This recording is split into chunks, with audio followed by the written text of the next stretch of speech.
I get a lot of really good questions from would-be clients. One of them was from Bob in Minnesota. He wanted to ask, what's the economy doing now? What can he expect? And is there a simple math that I could apply? Uh, Good luck with that, Bob. What's going to happen is very simple. We don't know in 2024 what's really going to happen, good, bad, or ugly. We're pretty sure there's going to be foreclosures of commercial property, and a ton of them, like $700 billion. Now, that doesn't affect me or my clients at all because I have refused since the turn of the century to put people into commercial property of any sort. They can come to me with it and I'll sell it for them, but I'm not going to put them in commercial property. There's a very simple reason. When you have long-term vacancies because of whatever, the tenants in those offices that went to work there every day go home to my apartments because they don't want to sleep in their Beamers. Okay? So that's the answer to that. Now, supply demand is the real question. Let's take San Diego County. I'm very familiar with that. I lived there since 67 and moved out in 21. Now I live in Tennessee.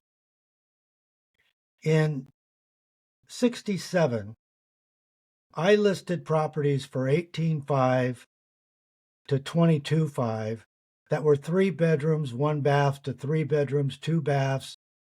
Some had 2-car garages. None of them had anything but a postage stamp lot. The median price of a 3-bedroom, 2-bath, 1,500 to 2,000 square feet with a garage right now in San Diego County is about $1 million. You can't make something that stupid up. Here's the problem with the math. Interest rates are about 7. They could be a little less now, I don't know, but it's about 7.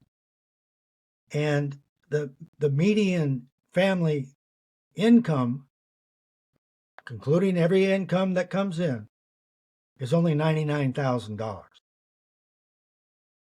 To be kind, you could finance half of $1 million with that. And I say that very shakily because I really don't think you could.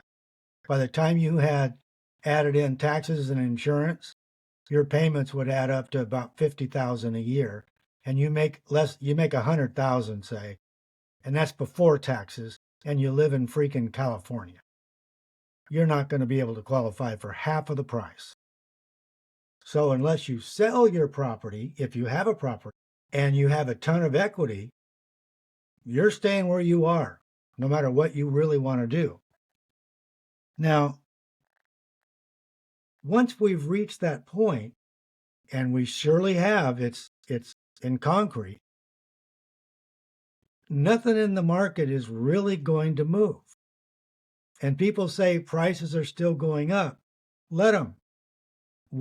Who's buying them? Nobody I know. My son is still in San Diego, and I don't get any good reports from him. The bottom line still remains. If the price remains so high that the median buyer cannot qualify to even finance half of the purchase price, you have what we call a math problem. And that math problem isn't going to solve itself. And nothing's going to solve it because you keep asking about it. Now, the last point I want to make is that when you have these kind of problems with the prices and the income, stop looking for an answer. You're not going to find one. And I'm telling you, I've been there 1,000,000 times and you can't find it, period. And that's the end of that discussion.